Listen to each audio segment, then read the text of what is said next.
ഗാമീസ് welcome back to our family. Now we are in fantasy world.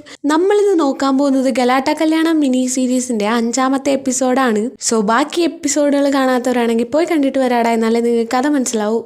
ഒരുപാട് വലിയ ഗ്യാപ്പിന് ശേഷമാണ് ഞാൻ എപ്പിസോഡ് കൊണ്ടുവരുന്നത്. I M so sorry guys. So അധികം വൈകാതെ നമുക്ക് നേരെ കഥയിലേക്ക് കടക്കാം. ഇപ്പൊ കാണിക്കുന്നത് ജിന്നേട്ടനെയും ജൂണിച്ചിനെയാണ്. രണ്ടുപേരും മാറി നിന്ന് സംസാരിക്കുകയാണ്. അല്ല, നീ ഇപ്പൊ എന്ത് ചെയ്യുന്നടാ? ഞാൻ നിന്റെ മുമ്പിൽ നിൽക്കുന്നു. ഐഷ്, അതല്ല ഞാൻ ചോദിച്ചു, നീ ഇപ്പൊ എന്ത് ജോലിയാ ചെയ്യണേന്ന്. ഞാനൊരു പോലീസ് ഓഫീസറാണ്. ഓ ഗ്രേറ്റ്. അപ്പൊ ആ എസ് ഐ നോക്കുമ്പോ രണ്ടുപേരും ഭയങ്കര സംസാരവും ചിരിയും കളിയും ഒക്കെ. ഓ അപ്പൊ ആ ബജിക്കള്ളം പറഞ്ഞത് സത്യമല്ലേ? ദൈവമേ, ഇനി ഈ ചെറുക്കനോട് കുറച്ച് മര്യാദക്കൊക്കെ പെരുമാറണം. ഇത്രയും വലിയ വലിയ ഹോൾഡുള്ള ആളിനെ പോലെ തോന്നത്തേയില്ല. എന്തൊരു എളിമ. ഇനി എന്തായാലും ബാക്കി ഫുഡ് കഴിച്ചിട്ടാവാം. ഓ എന്തൊരു വിശപ്പ് എന്നും പറഞ്ഞ് എസ് ഐ അവിടുന്ന് ഫുഡ് കഴിക്കാൻ പോവാണ്. ഇത് ജിന്നേട്ടനെ ശ്രദ്ധിക്കുന്നുണ്ട്. അയ്യോ രക്ഷപ്പെട്ട് കാലമാടം വിശ്വസിച്ചിട്ടുണ്ടാവും. ഇനി എന്തിനാ ഇവിടെ നിക്കണ? എസ്കേപ്പ്. ജൂണേ, എന്നാ ഞാൻ പോട്ടെടാ. അതെന്തോ വർത്താനോടാ നീ പറയണേ? എന്തു പറ്റാൻ? നീ നാളെ കല്യാണവും കൂടി എൻ്റെ അപ്പനെയും അമ്മേനെയും കണ്ട് മുത്തശ്ശനെയും കണ്ട് എല്ലാരെയും പരിചയപ്പെട്ടിട്ടേ പോകുന്നുള്ളൂ.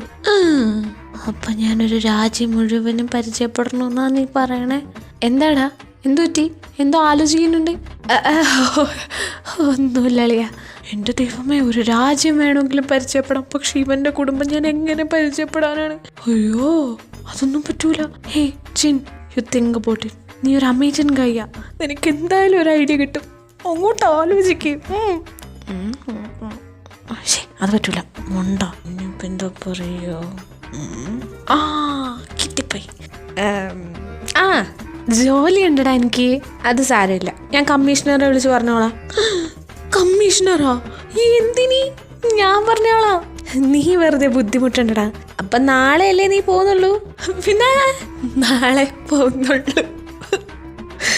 നീ എന്തിനാണ് കരയണേ? കരയേ? അനന്താശ്രു. ഓ അത് ദൈവമേ, ചെകുത്താനും കടലിലും നടുക്കായല്ലോ ഞാൻ. പോരാത്തതിന് ആ പേട്ട് കള്ളന്മാര് പന്തം പേടിച്ച് പന്തളത്ത് നിന്നപ്പോ അവിടെ പന്തം കൊളുത്തിപ്പടാ എന്ന് പറഞ്ഞ അവസ്ഥയായി. ദൈവമേ എനിക്ക്. ജിൻ, നീ ഓക്കെ അല്ലേടാ? Double okay. നീ എന്തോന്നാ ഇങ്ങനെ ആലോചിക്കണേ? വാ, നമുക്ക് ഇപ്പൊ തന്നെ മുത്തശ്ശനെ കണ്ടിട്ട് വരാം. നിന്റെ മുത്തശ്ശനൊന്ന് പരിചയപ്പെടുത്തണം.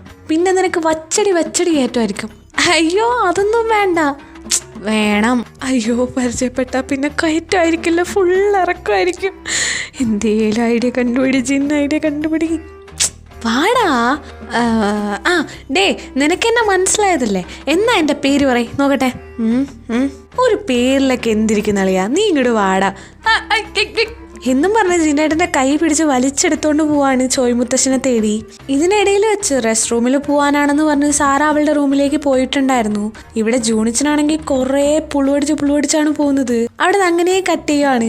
ഇപ്പൊ ടേയും ജേക്കെയും യോങ്ങിച്ചനെയാണ് കാണിക്കുന്നത്. 3 പേരും നല്ല ഫുഡ് അടിച്ചുകൊണ്ടിരിക്കുമ്പോഴാണ് ചോയ് മുത്തശ്ശനും അതുപോലെ ഫുഡ് കഴിക്കാൻ ആ എസ് ഐ അങ്ങോട്ട് വരുന്നത്. എസ് ഐ വരുന്നത് ടേ കാണുന്നുണ്ട്. സോ അങ്ങനെ ജേക്കെ വിളിക്കാണ് ഒളിക്കാൻ വേണ്ടിയിട്ട്. ആ സമയം യൂങ്കിച്ചൻ ചോയ് മുത്തശ്ശനെ കാണുന്നുണ്ട്. അപ്പൊ യൂങ്കിച്ചനാണെങ്കിൽ ജിമിൻഷി പറഞ്ഞതാണ് ആലോചിക്കുന്നത്. ഒരു കാരണവശാലും ആർക്കും ഒരു ഡൗട്ടും തോന്നാൻ പാടില്ല, ആരുടെയും മുന്നിൽ ചെന്ന് പെടാനും പാടില്ല എന്ന് പറഞ്ഞ കാര്യം. സോ അതുകൊണ്ട് എസ് ഐയുടെ കയ്യിൽ നിന്ന് രക്ഷപ്പെടാൻ ടേയും ചോയ് മുത്തശ്ശന്റെ കയ്യിൽ നിന്ന് രക്ഷപ്പെടാൻ യൂങ്കിച്ചനും ഒരുപോലെ അവിടുന്ന് എസ്കേപ്പ് ആവാൻ നോക്കാണ്. സോ അവിടുന്ന് പതിയെ എഴുന്നേറ്റ് പോവാണ് യൂങ്കിച്ചൻ. പക്ഷേ ടേ ജേക്കനെ എത്രയൊക്കെ വിളിച്ചിട്ട് ഒരു കൂസലും ഇല്ലാണ്ടിരിക്കാണ്. ദൈവമേ, ഈ ചെറുക്കനെ എൻ്റെ പ്ലാൻ വീണ്ടും പൊളിക്കോന്നാ തോന്നണേ. ഇപ്പൊ എന്താ ചെയ്യാ ഐഡിയ? ജേക്കെ, അപ്പുറത്ത് മുഴുവൻ കോഴിയെ നിർത്തിപ്പൊരിക്കണ ഒരു സെക്ഷൻ ഉണ്ടെന്ന്. നമുക്ക് പോണ്ടേ? നിർത്തിപ്പൊരിക്കണതാ? നീ വരണേട്ടാ എന്നും പറഞ്ഞ് ഇരുന്നിടത്തുനിന്ന് ചാടി എഴുന്നേക്കാണ്. അപ്പൊ ടേ എസ് ഐ കാണാണ്ട് അവിടുന്ന് പോവാണ്. പക്ഷെ ജേക്കയ്ക്ക് ചിക്കൻ ഫ്രൈനെ അവിടെ വെറുതെ വിട്ടിട്ട് വരാൻ മനസ്സ് വരുന്നില്ല. സോ ഷർട്ടിൽ തന്നെ ചിക്കൻ ഫ്രൈ എല്ലാം എടുത്തിട്ട് കെട്ടിവെക്കാണ്. ആ ടൈം ജേക്കെ ഒളിച്ചു വരണം. നമ്മളെ ആർക്കും ഒരു ഡൗട്ടും അടിക്കാൻ പാടില്ല, കേട്ടല്ലോ? നീ ഇത് വല്ലതും കേൾക്കണുണ്ടോ? ഈ ചെറുക്കനത് ഇവിടെ പോയി. ഇവിടെ വാടാ. അയ്യോ SI നോക്കുന്നുണ്ടല്ലോ ദൈവമേ. ഇവിടെ ഇങ്ങോട്ട് വാടാ. ടേ നോക്കുമ്പോ അവിടെ ടേബിളിലിരിക്കുന്ന ഫ്രൂട്ട്സ് കഴിച്ചോണ്ടിരിക്കാണ് JK. അയ്യോ മനുഷ്യൻ ഇവിടെ എങ്ങനെയും പിടിക്കപ്പെടാണ്ടിരിക്കാൻ നോക്കുമ്പോ അവൻ വിളിച്ച് കാണിച്ചു കൊടുക്കാന്നാ തോന്നണേ. ഇവിടെ വാടാ. ഓ അപ്പൊ ഏട്ടന് ചിക്കൻ ഫ്രൈ വേണ്ടേ? വേണം. എന്നാ നീ കുറച്ചുകൂടെ എടുത്തോ. എന്റെ ഷർട്ടിലുള്ള സ്ഥലമില്ല, ഫുള്ള് ഞാൻ എടുത്തു വെച്ചിട്ടുണ്ട്. ഇനി ഏട്ടന്റെ ഷർട്ടോ എന്നാലും അടുത്തെടുക്കാൻ പറ്റൂ. ഓഫ് എന്താ ചെയ്യുന്ന പിടിച്ചോ എന്ന് പറഞ്ഞ് ഷർട്ട് ഇങ്ങനെ കാണിച്ചു കൊടുക്കാണ്. അപ്പൊ SI അടുത്തെത്താറായത് കണ്ട് JKയും വലിച്ചെടുത്തോണ്ട് പോവാണ്. ദൈവമേ ഈ സ്ഥിതിക്കാണെങ്കിൽ നിർത്തിപ്പൊരിക്കണ കോഴിയെ കിട്ടിയില്ലെങ്കിൽ ഇവ എന്നെ നിർത്തിപ്പൊരിക്കും. എന്റെ ഈ ജീവന് ഗ്യാരണ്ടി നീയാണ് എന്റെ ദൈവമേ. കാത്തോണ്ടേ. അവിടെ നിന്ന് കട്ട് ചെയ്ത് ഇപ്പൊ കാണിക്കുന്നത് ഹോബിച്ചനെയാണ്. മനുഷ്യനിവിടെ ഭയങ്കര വലിയ സെർച്ചിങ്ങിലാണ് ചോയ് മുത്തശ്ശനെ.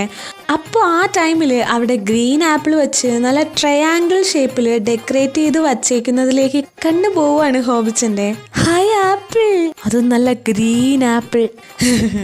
ഇപ്പൊ ഇത് കിട്ടിയില്ലായിരുന്നെങ്കിൽ ഇതിന്റെ പേരിൽ രക്തം ചിന്തിയാണ് ഇവിടെ എന്നും പറഞ്ഞ് ആ ഡെക്കറേറ്റ് ചെയ്ത് വെച്ചിരുന്ന ആപ്പിളിലെ ഏറ്റവും താഴെയുള്ള റോയില് ഒരു ആപ്പിൾ എടുത്ത് അവിടെ നിന്ന് പോവാണ് ഹോബിച്ചൻ. അവിടെ നിന്ന് പോകുന്നതും ആ അടുക്കി നല്ല ഭംഗിക്ക് വെച്ചിരുന്ന ആപ്പിളിലെല്ലാം ടപ്പേന്ന് താഴെ വീഴാണ്. ഇതൊന്നും അറിയാണ്ട് ഒരു കൂസലും ഇല്ലാണ്ട് ഹോബിച്ചൻ അവിടെ നിന്ന് സ്ഥലം കാലിയാക്കിയിട്ടുണ്ടായിരുന്നു. പക്ഷെ ഈ ആപ്പിൾ എല്ലാം വീഴുന്ന കണ്ടിട്ട് ഒരാൾ മാത്രം തകർന്നു പോവാണ്. അത് വേറെ ആരുമല്ല, ഈ ഡെക്കറേറ്റ് ചെയ്തു വെച്ചിരുന്ന ഒരു പയ്യൻ. ആ പാവ എല്ലാം അറേഞ്ച് ചെയ്ത് വെച്ചിട്ട് അങ്ങോട്ട് മാറിയതേ ഉണ്ടായിരുന്നുള്ളൂ. അപ്പോഴേക്കുമാണ് എല്ലാം തകർന്ന് തരിപ്പണമാവുന്നത്. അവനവിടെ മോഹഭംഗ മനസ്സിലെ പാടി നിൽക്കുമ്പോൾ ഇവിടെ ഹോബിച്ചൻ ആപ്പിൾ കട്ട് ചെയ്യാൻ എടുത്തു വെച്ചിരുന്ന സർജിക്കൽ ബ്ലേഡ് എടുക്കാൻ വേണ്ടി അടുത്തിരുന്ന ടേബിളിൽ വെച്ച് ബാഗിലിരുന്ന എല്ലാ എക്യുപ്മെന്റ്സും എടുത്ത് പുറത്ത് വെച്ച് ചെക്ക് ചെയ്യുവാണ് ബാഗ് മുഴുവനും. But no use. Surgical blade കിട്ടാൻ ഒരു വഴിയുമില്ല. അപ്പൊ പെട്ടെന്ന് തന്നെ എല്ലാ എക്യുപ്മെന്റ്സും തിരിച്ച് ബാഗിൽ കയറ്റുവാണ്, ആരെങ്കിലും കാണുന്നതിന് മുമ്പ് തന്നെ. എന്നിട്ട് പാൻറിന്റെ ഒരു പോക്കറ്റിൽ തപ്പുമ്പോൾ അവിടെ കിടക്കാണ് സർജിക്കൽ ബ്ലേഡ്. പക്ഷെ വീട്ടിൽ നിന്നും സ്വന്തമായി കുടിക്കാൻ കൊണ്ടുവന്ന വാട്ടർ ബോട്ടിൽ മാത്രം ആ ടേബിളിൽ അങ്ങനെ അനാഥ പ്രേതം പോലെ ഇരിക്കാണ്. അപ്പൊ ഇതേ സമയം ഇവിടെ ടേയും JKയും മാറി നിൽക്കുന്ന സ്ഥലമാണ് കാണിക്കുന്നത്. ആ സമയം JK ഒരു മുളക് എടുത്ത് കടിക്കാണ്. ചിക്കൻ എന്നും പറഞ്ഞ് അറിയാണ്ടാണ് എടുത്ത് കടിക്കുന്നത്.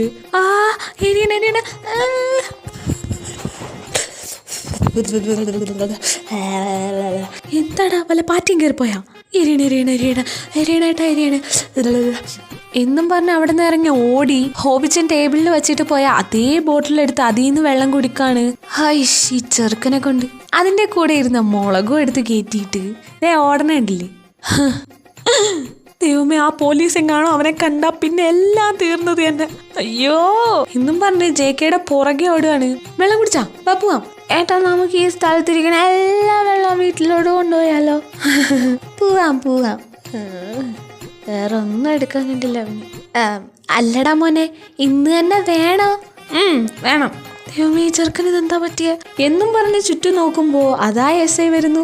ഇത് കാണുന്നതും JKയുടെ കയ്യിലിരുന്ന ബോട്ടിലും പിടിച്ചു വാങ്ങി അടച്ചു വെച്ചിട്ട് അവിടെ നിന്ന് ഓടുവാണ് JKനെ വലിച്ചെടുത്ത്. പക്ഷെ JK ഒന്നും പറയാണ്ട് ഒന്നും ചെയ്യാണ്ട് കൂടെ ഓടുവാണ്, ഇങ്ങനെ താളത്തിന് പോകുന്ന പോലെ. ഇതെന്ത് പറ്റി? സാധാരണ ഇങ്ങനെ ഒന്നും നടക്കാത്താണല്ലോ. Something wrong. അപ്പൊ ഇവിടെ യോങ്കിച്ചൻ ഇക്കിളെടുത്ത് വെള്ളം കുടിക്കാൻ ആ സെക്ഷനിലേക്ക് വരുവാണ്. ഓ, കാരണവന്മാര് ഗംഭീരം മയത്തിലൊക്കെ കഴിക്കണമെന്ന് പറയുന്നത് ഇതുകൊണ്ടായിരിക്കും. വെള്ളം. ആ ബോട്ടിൽ നിന്ന് വെള്ളവും കുടിച്ച് ആ ബോട്ടിൽ ഭദ്രമായി അടച്ച് ഇരുന്ന് അതേ സ്ഥലത്ത് വെച്ചിട്ട് അവിടെ നിന്ന് പോവാണ് യോങ്കിച്ചൻ. ഇതേ സമയം അവിടെ നിന്ന് ബ്ലാക്ക് ഔട്ട് ചെയ്ത് ഇപ്പൊ കാണിക്കുന്നത് ഹോബിച്ചന്റെ അതേ വീട്ടിലാണ്.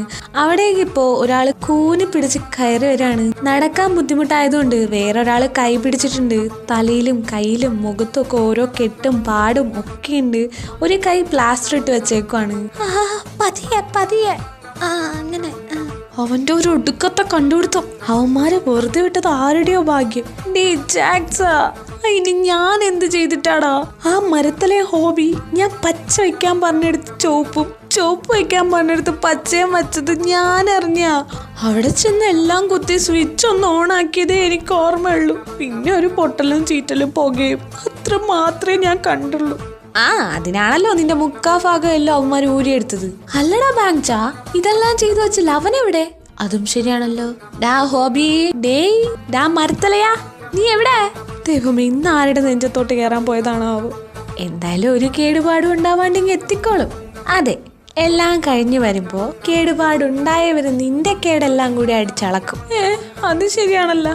എനിക്കിന്ന് അതിന്റെ പുറകെ പോവാനുള്ള ആവതില്ല. ജാക്സാ, ഫ്രിഡ്ജിൽ 2 ബോട്ടിൽ സോജു ഇരിപ്പുണ്ട്. അതും കുടിച്ച് ബോധമില്ലാണ്ടൊന്ന് ഉറങ്ങട്ടെ. മേലാസകലം നല്ല വേദന. ആഹാ, നല്ല തീരുമാനം. ഞാൻ പോയി എടുത്തിട്ട് വരാം. അപ്പോൾ ജാക്സണും ഫ്രിഡ്ജിനടുത്ത് പോവാണ്. അവിടെ ഫ്രിഡ്ജ് തുറന്നു നോക്കുമ്പോൾ സോജു ബോട്ടിൽ ഒന്നും കാണാനില്ല. ഡേ ബാങ്ച, ഇവിടെ സോജു ഒന്നുമില്ലടാ. നീ പറ്റിക്കണാടാ കുരുട്ടെ. വെറുതെ ആശ തന്നും മോഹിപ്പിക്കരുത്. എന്തു കൊടുത്താലും കുഴപ്പമില്ല, വെറുതെ ആശ കൊടുക്കരുതെന്നാ. അങ്ങനെ വരാൻ വഴിയില്ലല്ലോ. അവിടെ ഉണ്ട്. ഇല്ലടാ പെടുത്തലയാ. ഓർമ്മ. ഡേ, ആ ഫ്രിഡ്ജില് മിനറൽ വാട്ടർ ബോട്ടിനകത്തുണ്ടടാ. മിനറൽ വാട്ടർ ബോട്ടില്ല. അതെന്തടാ? ഇവിടെ ഒരു തൊണ്ടല്ല.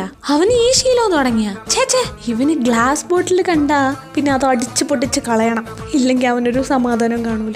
എന്റെ എത്ര സോജു അവൻ അടിച്ചു പൊട്ടിച്ച് കളിച്ചിട്ടുണ്ടെന്ന് നിനക്കറിയോ? ഇവനെന്താടാ ഭ്രാന്തണ്ടാ? അയ്യോ, അങ്ങനെയൊന്നും പറയല്ലേ. ഇതാ തിക്കും മേലേ. അതൊക്കെ വിട്. ഇത് അടിച്ചിട്ട് വേണം ഒന്ന് ബോധമില്ലാണ്ട് കിടന്നുറങ്ങാൻ. അപ്പൊ ജാക്സണും ഫ്രിഡ്ജിനടുത്ത് നിന്ന് ആ 2 മിനറൽ വാട്ടർ ബോട്ടിലും എടുത്തോണ്ട് വരാണ്. എന്നിട്ട് ലിവിംഗ് റൂമിലിരുന്ന് സോജു കുടിക്കാൻ തുടങ്ങാണ്. അപ്പോ പട്ടി, ഇതെന്തോന്നിത്? സോജു? ഓഹോ, ഇത് വെറും വെള്ളോടാ നാറി. പക്ഷെ എനിക്ക് സോജു ആണ് കിട്ടിയത്. പൊണ്ടാരം, എനിക്ക് തണുത്ത പച്ചോളൂ. ശരി, ഇതാ, നീ പോയി 2 ബോട്ടിൽ സോജും കൂടെ വാങ്ങിച്ചിട്ട് വാ. ഇത് നല്ല തീരുമാനം എന്നും പറഞ്ഞ് ബാങ്ക്സിന് കുറച്ച് ക്യാഷ് എടുത്ത് കൊടുക്കാണ് ജാക്സന്. അപ്പൊ ജാക്സനും അത് വാങ്ങിച്ചോണ്ട് സോജു വാങ്ങാൻ കൺവീനിയൻസ് സ്റ്റോറിലോട്ട് പോവാണ്. അപ്പൊ ബാങ്ക്സൻ, എന്നാലും ആ ഒരു സോജു ബോട്ടിൽ ഇത് എവിടെ പോയി? അവിടെ നിന്ന് അങ്ങനെ കട്ട് ചെയ്താ ഇപ്പൊ കാണിക്കുന്നത് ഇവിടെ ചോയ് മാൻഷനിലാണ്. അവിടെ വെഡിങ് ബ്രൈഡ് റിസപ്ഷനില് ഫുഡ് സെക്ഷനില് ആ ടേബിളിലിരിക്കുന്ന JK യോങ്കിച്ചനും വെള്ളം കുടിച്ച അതേ ഹോബിച്ചന്റെ ബോട്ടിലാണ്. അവിടെ അടുത്തായിട്ട് തന്നെ JKയും തേയും ഉണ്ട്. JK മാനത്തോട്ട് നോക്കി എന്തൊക്കെയോ പതിവിൽ നിന്നും വിപരീതമായി പിച്ചും മെയ്യും ഒക്കെ പറയുന്നുണ്ട്. ആ സമയം നമ്മുടെ ചോയ് മുത്തശ്ശൻ ആ പ്ലേസിലോട്ട് വരുന്നത് തേ ശ്രദ്ധിക്കുന്നുണ്ട്. കയ്യിലും ദേഹത്തും ഒക്കെ ഒരുപാട് ഓർണമെന്റ്സും ഉണ്ട് ചോയ് മുത്തശ്ശന്റെ. സോ തേ ഇത് കണ്ടിട്ട്, ഹൈ, മാസ്റ്റർ പ്ലാൻ വേസ്റ്റ് ആയാലെന്താ? ഇതിപ്പോ നല്ല കിടിലൻ ചാൻസ് അല്ലേ കിട്ടിയേക്കണേ. ഇതെങ്കിലും ഒന്നും പറ്റാണ്ട് സക്സസ് ആയാൽ മതിയായിരുന്നു എന്നും മനസ്സിൽ പറഞ്ഞ് ചോയ് മുത്തശ്ശൻ അടി മുതലും മുട്ടി വരെ നോക്കാണ്. അതുപോലെ ചുറ്റും നോക്കുന്നുണ്ട്, ആരേലും തേയും JKയും നോക്കുന്നുണ്ടോ എന്നൊക്കെ.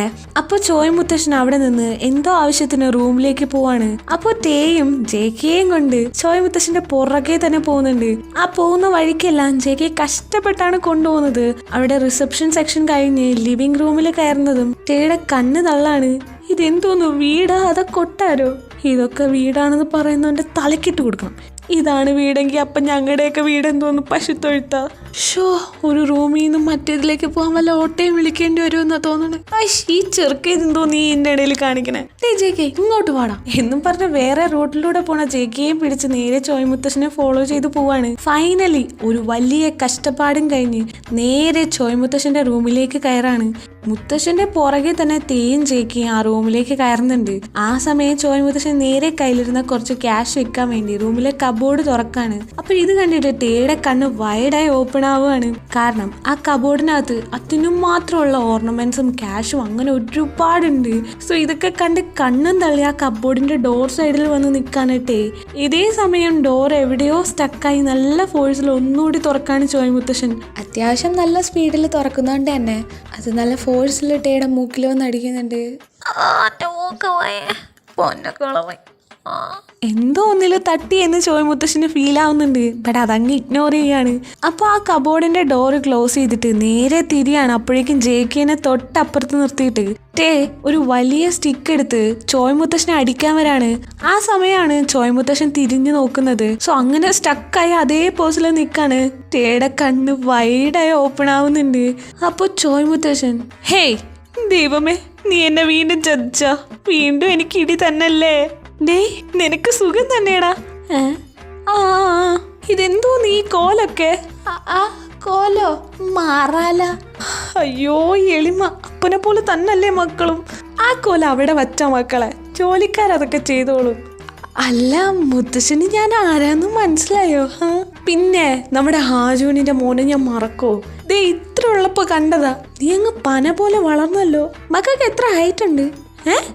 മക്കൾക്ക് എത്ര ഹൈറ്റ് ഉണ്ടെന്ന്. അതോ 179 സെന്റിമീറ്റർ അത്രേ ഉള്ളോ? പക്ഷെ നീ ഇപ്പൊ ആ സീലിംഗിൽ തട്ടണ അത്ര ഹൈറ്റ് ഉള്ള പോലെ ഉണ്ട്. അയ്യോ മറന്ന്, എൻ്റെ കണ്ണാടി താഴെ എവിടെയോ വെച്ചെടുക്കാൻ മറന്നുപോയാ. അതാ. ഓ അതാ ഈ കിളവന് ഞാൻ ആരാന്ന് മനസ്സിലാവാത്തതല്ലേ. ഓ ഭാഗ്യം, കഷ്ടിച്ച് രക്ഷപ്പെട്ട്. എന്നാ ഓക്കെ മുത്തശ്ശ, ഞങ്ങളെന്നാ പോവാ. ഡേ വാടാ. അപ്പൊ ജെ.കെ ഹായ് മുത്തശ്ശ എന്നും പറഞ്ഞ് മുത്തശ്ശന്റെ കയ്യിലും ദേഹത്തും ഒക്കെ കെട്ടിപ്പിടിക്കാണ്. എന്തത് വാട, എന്തോ കാണിക്കണ, ഒരുമാതിരി അലമ്പ് പരിപാടി കാണിക്കരുത് നീ. ഓ മക്കളെ, നന്നായിട്ട് വരട്ടെ. അല്ലട മോനെ, ഇതാരാ? ഇതെന്നാ അനിയനാ മുത്തശ്ശ. ഓ എന്തായാലും മക്കൾ ഇവിടെ ഇരിക്ക്, ഞാൻ പോയി കണ്ണാടി എടുത്തിട്ട് വരാം. അയ്യോ സാരല്ല മുത്തശ്ശ, ഞങ്ങളും വരാം. ഓ എളിമ. ഓ അതൊന്നും വേണ്ടടാ കൊച്ചനെ. ഓ ശരി മുത്തശ്ശ. എന്നാ മക്കൾ രണ്ടുപേരും കൂടെ പോയി റൂമിൽ ഫ്രഷപ്പ് ആവും. ഓക്കെ മുത്തശ്ശ. ഡേ വടാ എന്നും പറഞ്ഞ് ജെക്കിനെയും കൊണ്ട് അവിടെ ചോയ് മുത്തശ്ശന്റെ റൂമിൽ നിന്നും നേരെ പുറത്തു പോയി ഒരു സ്ഥലത്ത് ഒളിച്ചിരിക്കാണ്. അപ്പോൾ ചോയ് മുത്തശ്ശനും താഴെ കണ്ണട എടുക്കാൻ വേണ്ടി പോവാണ്. ചോയ് മുത്തശ്ശൻ റൂമിൽ നിന്ന് ഇറങ്ങി അതേ ഗ്യാപ്പില് ജെക്കിനെയും കൊണ്ട് റൂമിനകത്ത് കയറി ഇരിക്കുവാണ്. നീ എന്തിനാണ് ആക്കളവൻ ഒരു ആവശ്യമില്ലാണ്ട് കേട്ടുപിടിച്ചത്? കഷ്ടിച്ച രക്ഷപ്പെട്ടത്. നീ മനുഷ്യനെ കുടുക്കാൻ വേണ്ടി തന്നെയാണോ കൂടെ വന്നേക്കണേ? ഞാൻ ചുമ്മാ കെട്ടിപ്പിടിച്ചല്ലേ. അല്ലേട്ടാ ഇതെന്തുവാ എന്നും പറഞ്ഞ് കൈ തുറന്ന് കാണിക്കാണ്. ജെ.കെയുടെ കൈ നിറയെ മോതിരിക്കാണ്. സംഭവം എന്താന്ന് വെച്ചാ, ജെ.കെ ചോയ് മുത്തശ്ശനെ കെട്ടിപ്പിടിച്ച സമയം കയ്യിലും പിടിച്ചിട്ടുണ്ടായിരുന്നു. ആ സമയത്ത് ചോയ് മുത്തശ്ശന്റെ വിരലിലുണ്ടായിരുന്ന മോതിരം കൂടി ജെ.കെ ഊരിക്കൊണ്ടായിരുന്നു വന്നത്. ഇത് കണ്ട് ടേയുടെ മുഖം 100 വോൾട്ട് ബൾബ് കത്തിയ പോലെ ഇങ്ങനെ പ്രകാശിച്ച് നിൽക്കാണ്. ഞാൻ നേരത്തെ പറഞ്ഞതെല്ലാം മായിച്ചോട്ടാ. നീ എന്റെ പൊന്നനിയനാടാ, പൊന്നനിയൻ. ഇങ്ങനെ ഇവര് സംസാരിച്ചോണ്ടിരിക്കുന്ന അതേ സമയത്ത് പുറത്തു നിന്നും പിള്ളേരുടെ ബഹളം കേട്ടതും ജെ.കെനെയും വിളിച്ചൊരു മൂലയ്ക്ക് പോയി ഒളിച്ചിരിക്കാണ്. എന്നാൽ ഇവിടെ ആ കുട്ടിപ്പട്ടാളാണെങ്കിൽ റൂമിൽ തന്നെ തമ്പടിച്ചിരിക്കാണ്. അതേസമയം ഇവിടെ താഴെ ഹോബിച്ചൻ ആപ്പിളും കഴിച്ച് ചോയ് മുത്തശ്ശനെ നോക്കാണ്. അപ്പോഴാണ് കണ്ണട എടുക്കാൻ വേണ്ടി അങ്ങോട്ട് ചോയ് മുത്തശ്ശൻ വരുന്നത്. ആ ടൈം ഹോബിച്ചനും ചോയ് മുത്തശ്ശനെ കാണുകയാണ്. തേടിയവരെ കാലേ ചുറ്റി, തേടിയവരെ കാലേ കുടുങ്ങി. ഇതെവിടെ പോയി? ഇങ്ങനെ ഇതൊന്നും മായാവിയാ? ദേ പോണ്. ആ സമയം കണ്ണടയെടുത്ത് ചോയ് മുത്തശ്ശൻ പോയിട്ടുണ്ടായിരുന്നു. അപ്പൊ കയ്യിലിരുന്ന പാതി കഴിച്ച ആപ്പിൾ എടുത്തെറിഞ്ഞ് ചോയ് മുത്തശ്ശന്റെ പുറകെ പോവാണ്. പക്ഷേ ഈ പാതി കഴിച്ച ആപ്പിൾ നേരെ വന്ന് അടിക്കുന്നത് അതേ കാറ്ററിംഗ് പയ്യൻ ഓർഡറിൽ വീണ്ടും ഡെക്കറേറ്റ് ചെയ്ത് വെച്ചിരുന്ന അതേ ആപ്പിൾ ഡെക്കറിന്റെ മണ്ടയ്ക്ക്. ഇത് കാണുന്ന ആ കാറ്ററിംഗ് പയ്യന്റെ ഹാർട്ട് വീണ്ടും ഉടയുവാണ്. ആ പയ്യൻ അതൊന്ന് റീഅറേഞ്ച് ചെയ്ത് വെച്ചിട്ട് അങ്ങോട്ടൊന്ന് മാറിയിട്ടേ ഉണ്ടായിരുന്നുള്ളൂ. ഇതൊക്കെ കണ്ട് ആ പയ്യനും പേടിക്കാണ്. ഇവിടെ എന്തോ ചാത്തനോ പ്രേതോ ഉണ്ടെന്ന് പറഞ്ഞ് ഓടിപ്പോവാണ്. ഹോബിച്ചൻ ചോയ് മുത്തശ്ശനെ ഫോളോ ചെയ്യാണ്. അതേ ടൈം ജിന്നേട്ടനും ജൂണിച്ചനും ചോയ് മുത്തശ്ശനെ തിരക്കി നടക്കാണ്. അപ്പൊ മുത്തശ്ശൻ അതുവഴി പോകുന്നത് കണ്ടിട്ട് ഇവര് രണ്ടുപേരും മുത്തശ്ശനെ പുറകെ വെച്ച് പിടിക്കാണ്. ഇപ്പോ ഏറ്റവും മുന്നിലായിട്ട് ചോയ് മുത്തശ്ശൻ, അതിന് പിന്നിലായിട്ട് ജിന്നേട്ടനും ജൂണിച്ചനും, ഇവരുടെ പുറകിലായിട്ട് ഹോബിച്ചനും ഇവരെങ്ങനെ ഫോളോ ചെയ്തു പോകുന്നുണ്ട്. അങ്ങനെ അവിടെ നിന്ന് കെട്ടിയതാ നേരെ കാണിക്കുന്നത് ജിമിനെയാണ്. ആളിവിടെ എങ്ങനെയൊക്കെയോ കഷ്ടപ്പെട്ട് മാൻഷനകത്ത് കയറിയിട്ടുണ്ടായിരുന്നു. സോ അങ്ങനെ എല്ലാവരുടെയും കണ്ണുവെട്ടിച്ച് നടക്കുമ്പോ ഒരു കൈ വന്ന് ജിമിന്റെ കയ്യിൽ പിടിക്കാണ്. പെട്ട്. എന്റെ മുന്നിൽ സാറേ, ഞാനൊന്നും കക്കാൻ കയറിയതല്ല, ഒന്ന് മൂത്രമൊഴിക്കാൻ കയറിയതാണേ. നീ എന്തിനാണ് ഇതൊക്കെ എന്നോട് പറയണേ? അപ്പൊ നീ എന്നെ കൊണ്ടുപോകാൻ വന്നതല്ലേടാ? നീ ആയിരുന്നാ? ഞാൻ പേടിച്ചുപോയി. ഒന്നും മിണ്ടണ്ട, നീ ജാതിയനാ. എന്നെ കൊണ്ടുപോകാനല്ലോ നീ വന്ന്. അയ്യോ എന്റെ പൊന്നു പെണ്ണെ, ഞാൻ വേറെ ആരോന്ന് വിചാരിച്ചിട്ട് അങ്ങനെ പറഞ്ഞേ. എന്റെ പൊന്നു പെണ്ണെ കള്ളല്ലേ? നാണിക്കുന്നതൊക്കെ പുറത്തു പോയി നിന്ന് നാണിക്കാം. അത് നേരാ. ഇനി ഒട്ടും വൈകാൻ പാടില്ല, നമുക്ക് നേരെ പോയേക്കാം. അപ്പൊ ജിമിൻ ഷീ അവിടെ നിന്ന് ബാഗും എടുത്ത് സാറേയും കൊണ്ട് പുറത്തേക്ക് പോവാണ്. പക്ഷെ എന്തോ ഒരു സാധനം എടുക്കാൻ മറന്ന പോലെ. എന്ത് സാധനം? ബാഗ് എടുത്ത് ഞാനുണ്ട്, പിന്നെ വേറെ എന്താ നീ മറന്നേ? അതാ ഞാനും ആലോചിക്കണേ. എന്നാലും അതെന്തായിരുന്നു? നീ വാ, നമുക്ക് പുറത്തിറങ്ങിയിട്ട് ആലോചിക്കാം അതെന്തായിരുന്നെന്ന്. അപ്പോ കയ്യിലിരുന്ന ബാഗ് സാധനങ്ങൾ അവിടെ വീണ് പോവാണ്. എന്താടാ, എന്ത് പറ്റി? ദൈവമേ, യോങ്കി എന്നും പറഞ്ഞ ബാഗും അവിടെ ഇട്ട് അകത്തേക്ക് തന്നെ ഓടിക്കയറാണ് ജിമിൻ ഷീ. അവിടെ നിന്ന് കട്ടിയത് നേരെ കാണിക്കുന്നത് ഇവിടെ യോങ്കിച്ചനെയാണ്. ആളിപ്പോ നല്ല ഫോമിൽ നിൽക്കാണ്. അവിടെ മുന്നിൽ ഒരു വലിയ കോഴിയെ നിർത്തി പൊരിച്ചു വെച്ചിട്ടുണ്ട്. അതിന്റെ മുന്നിൽ വന്ന് നിന്നിട്ട്, ഞാനിത് സൊല്ലിയാകുന്നു, നീ അവളോ സുന്ദരി. இந்த ஸ்பேஸில் ഇങ്ങനൊരു അപ്സരസിനെ ഞാൻ വേറെ കണ്ടിട്ടില്ല. പോരുന്നു എൻ്റെ കൂടെ. കനന ചായയിലാടുമേക്കായ ഞാനും വരട്ടയോ നിന്റെ കൂടെ. ടൈ ടൈ പാടില്ല പാടില്ല നമ്മൾ പാടെ മറന്നു ചെയ്തു കൂടാ. നാക്കും കഴിഞ്ഞ് തലയും കറങ്ങി. ഓ കുട്ടി സുന്ദരിയാ, ബട്ട് ഐ എം സോറി, എനിക്ക് സ്പാർക്ക് അടിച്ചില്ല. സോ കുട്ടിക്ക് എന്നെക്കാൾ നല്ലൊരു പയ്യനെ കിട്ടും. ഞാനെന്നാ പോട്ടെ. കുട്ടിക്കൊരു സത്യം അറിയോ, ഞങ്ങളിവിടെ വന്നത് ഈ കല്യാണം മുടക്കാന്. അയ്യോ ജിമ്മന, എനിക്ക് എൻ്റെ ആളിനെ പോയി രക്ഷിക്കണം. സോ നിന്നോട് സംസാരിക്കാൻ എനിക്ക് സമയമില്ല. നമ്മ കണ്ണും കിറങ്ങണ, തലയും കിറങ്ങണ, നാക്കും കിറങ്ങണ. ആ വെള്ളത്തിനൊക്കെ ഇത്രയും പവറാ. എന്നാലും അവനിതവിടെ ദേവാണല്ല അലിയ ഞാൻ ഇവിടെ എന്നും പറഞ്ഞ് വേറെ ആരെയോ കണ്ടിട്ട് ആ വഴിക്ക് അങ്ങനെ പോവാണ്. അങ്ങനെ പോകുന്നതിനിടയിൽ ഈ ഷൂന് അഴിയാൻ കണ്ട സമയം. നീ എന്താ ഷൂ കളിക്ക, നേരെ നേരെ നില്ലടാ എന്നും പറഞ്ഞ് കഷ്ടപ്പെട്ട് കുനിയാണ് ഷൂലേസ് കെട്ടാൻ. ആ ടൈം യുങ്കിച്ചൻ കുനിഞ്ഞതും അവിടെ ആപ്പിൾ ഡെക്കർ ചെയ്തുകൊണ്ടിരുന്ന അതേ ടേബിളിൽ യുങ്കിച്ചന്റെ ബാക്ക് ഇടിക്കാണ്. ആ ഫോഴ്സിൽ വീണ്ടും ആ ആപ്പിൾ ഡെക്കർ നിലം പരിശാവാണ്. അവിടെ അതെല്ലാം ചെയ്തുകൊണ്ടിരുന്ന പയ്യൻ ഇപ്പൊ ഹാർട്ട് അറ്റാക്ക് വരും എന്നുള്ള നിലയിലായി. ചന്തികാട്ടി വീഴ്ത്താന്നൊക്കെ അങ്ങനെയൊന്നും ഞാൻ വീഴ്ത്തില്ലടാ. അല്ല ഞാനെന്തിനാ ഇപ്പൊ ഇവിടെ വന്നേ? എന്റെ ആളിയെ രക്ഷിക്കാൻ ഏതാളിയാ ഞാൻ വരുന്നടാ എന്നും പറഞ്ഞ് ഹോബിച്ചിന്റെ പുറകെ വെച്ച് പിടിക്കാണ്. അപ്പൊ ഇപ്പോ മുന്നേ ചോയ് മുത്തശ്ശന് പുറകെ ഹോബിച്ചന്റെ പുറകെ യുങ്കിച്ചൻ ഇങ്ങനത്തെ പാറ്റേണിൽ പോവാണ്. ഇതിനിടയിൽ എവിടെയോ വച്ച് ജിനേടനും ജോണിച്ചനും ഈ പാറ്റേൺ വിട്ടുപോയിട്ടുണ്ട്. അപ്പോൾ ഇവിടെ ജിമിൻഷി സാറേയും നേരെ ഡൈനിങ് ഏരിയയിൽ വന്നിട്ടുണ്ട്. ഓടി തളർന്നു വരുന്നത് കൊണ്ട് തന്നെ അവിടെ ടേബിളിലിരിക്കുന്ന ബോട്ടിൽ വെള്ളം അങ്ങ് എടുത്ത് കുടിക്കാണ്. JK യുങ്കിച്ചനും കുടിച്ച അതേ ബോട്ടില്, അതായത് ഹോബിച്ചന്റെ സോജു ബോട്ടില്. ആ അത് തന്നെ. അയ്യേ നീ എന്തിനാ ആരോ കുടിച്ചിട്ട് വെച്ച ബോട്ടിൽ നിന്നൊക്കെ എടുത്ത് കുടിച്ചിട്ട് വെച്ചതായിരുന്നാ? ഓടിയൊന്നും സ്പീഡിന് അതൊന്നും ശ്രദ്ധിച്ചില്ല. എന്തായാലും ദാഹത്തിന് കുറച്ച് വെള്ളം കുടിച്ചാ പോരെ. എന്നാൽ ഇവനിത് എവിടെ പോയി? എന്താണ് എന്തുപറ്റി? നീ ഇനി ഞെട്ടുമ്പോ പറഞ്ഞിട്ടൊക്കെ ഞെട്ടണേ. എനിക്കിങ്ങനെ ഹാർട്ട് അറ്റാക്ക് വിളിച്ചു വരുത്താൻ വയ്യ പ്ലീസ്. അല്ല നീ എന്തിനാ ഇപ്പൊ ഞെട്ടിയത്? നിന്റെ വീട്ടുകാരുടെ കയ്യിലെങ്ങാണോ അവനെ കിട്ടിയ എല്ലാതോടെ തീരും. ഇനിയിപ്പൊ നമ്മൾ എന്ത് ചെയ്യും? ഞാനൊരു ഐഡിയ പറയാം. നമുക്ക് നേരെ പോയി ഇതെല്ലാം മുത്തശ്ശനോട് പറയാം. മുത്തശ്ശനാവുമ്പോ ഒരു കുഴപ്പമുണ്ടാവില്ല. നീ എന്ത് പറയുന്നു? കുഴപ്പമൊന്നുമില്ലെങ്കിൽ പോയി പറയാം. എന്ത് കുഴപ്പം? ഒരു കുഴപ്പമില്ല. എന്നാ വാ, ആ തിരുമണ്ടം വാ തുറക്കും മുമ്പ് അവിടെ എത്തണം. വാ പോവാം.